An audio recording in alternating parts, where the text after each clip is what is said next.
ठीक है, हमारा मकसद है, अगर हमारी नॉर्मल आर्म ये है, हमको यहाँ से लेके this stage, we want to go from this stage to this stage, what should be our possible way, so this is our centre of discussion.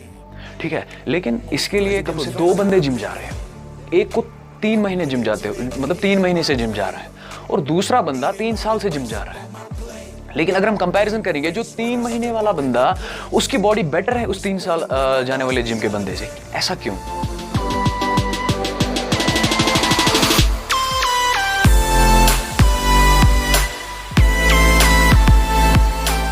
Bodybuilding is a regimen of exercises defined to enhance the human body's muscular development and promote general health and fitness.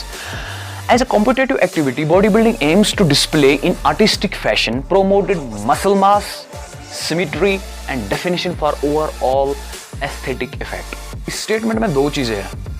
First thing is health, second thing is aesthetic. क्या मतलब होता है?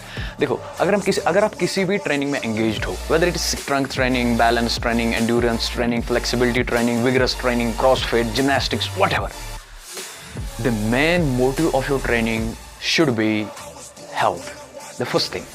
And the second thing in your mind, it should be the aesthetic body. जो हमारी ये body है, इसकी एक एस्थेटिक शेप हो, एक प्लीजिंग सी शेप हो। जब आप अपने आप को मिरर में देखो यार, एक कॉन्फिडेंस आना चाहिए यार, this is looking so great, because it's a human behaviour to love the aesthetic things. ठीक है, लेकिन ये एस्थेटिक बॉडी या हेल्थ, देयर आर वेज। देखो, हेल्थ तो सिंपल है, आप जिम जा रहे हो, ट्रेनिंग कर रहे हो, what ever the thing is, कोई भी चीज़ करो, हेल्थ तो अचीव हो जाएगी आपकी। But the main thing is aesthetic जो चीज़ है, जो बॉडी है, वो थोड़ा मुश्किल अटेन करनी होती है। That's why we are here to help you.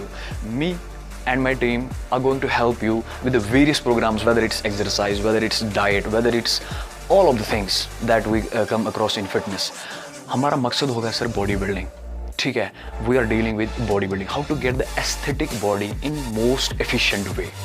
ठीक है, हमारा मकसद है, अगर हमारी नॉर्मल आर्म ये है, हमको यहाँ से लेके this stage, we want to go from this stage to this stage, what should be our possible way, this is our centre of discussion.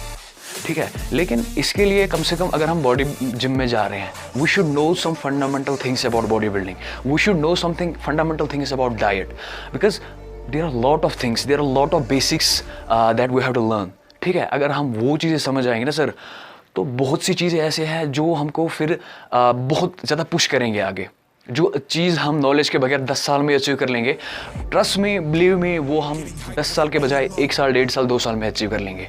Because we should no, हमको पता होना चाहिए sir, what do you mean bye protein, क्या होता है protein, कैसे होता है प्रोटीन, कैसे काम करता है protein, what do you mean by fat, what do you mean by carbohydrates, how it functions in our body. So here we will share our experience with you people, how to be the best version of yourself, that is aesthetically how you can become the best. आप दिखने में सबसे बहुत ही बढ़िया कैसे लगोगे, उसके लिए हम आपके पास, आपकी खिदमत में हाजिर हैं, कह सकते हैं। देखो, अगर हम कोई काम कर रहे हैं, उसकी फंडामेंटल्स तो हमको पता होने चाहिए कम से कम। देखो, हम जिम कर रहे हैं, हमको जिम के फंडामेंटल्स तो कम से कम पता होने चाहिए ना, कि हम what are the different types of bodies, what is endomorph, what is ectomorph, what is mesomorph, and what is the different possible ways to attain the best possible body.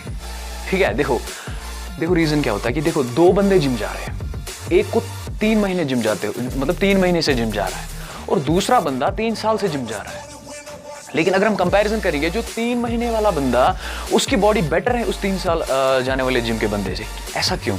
Because there is a lot of things that we should know. There comes the point of genes. जो हमारे पास जो हम inherit करते हैं genes, that is a lot big discussion, a big debate about the genes. इसके लिए हम अलग से देखेंगे कोई टॉपिक, जीन्स का कितना बड़ा रोल होता है कि बॉडी बिल्डिंग में। लेकिन जो दूसरा बंदा है, उसके पास नॉलेज, रीज़न हो सकता है। मैं ये नहीं बोल रहा कि उसकी बॉडी क्यों नहीं, क्या वो तो रेगुलर नहीं हो सकता है, कभी पंक्चुअल नहीं होगा, डिसिप्लिन नहीं होगा, ये रीज़न ये हो सकता है उसके पास नॉलेज नहीं है चीज़ों की। ठीक है, he don't know what is protein, how much I need, what is carbohydrate, how much I need, what is the calories that I should take in a day, what is the types of exercises that I should do, whether I should do strength training, whether I should do max rep training. There are lot of things that we have to learn. At least fundamentals हमको पता होने चाहिए ना। So that's we are here, that's ZB fitness in your, आपकी खिदमत में जो हम यहाँ मतलब स्टार्ट करेंगे फंडामेंटल से, ठीक है, बेसिक से देखेंगे, एक एक टॉपिक को डिस्कस करेंगे। At least we should know, we are here to educate myself, you people. तो बने रहिए हमारे साथ इस छोटे से मिशन में, जहाँ पे हम चीज़ों को समझेंगे, यहाँ पे हम आपको फंडामेंटल से समझाएंगे, जैसे मैंने आपको पहले ही बोला था। तो नेक्स्ट लेक्चर में या नेक्स्ट वीडियो में हम डिस्कस करेंगे what are the types of bodies, that's ectomorph, endomorph and mesomorph, and what are the various different properties of the body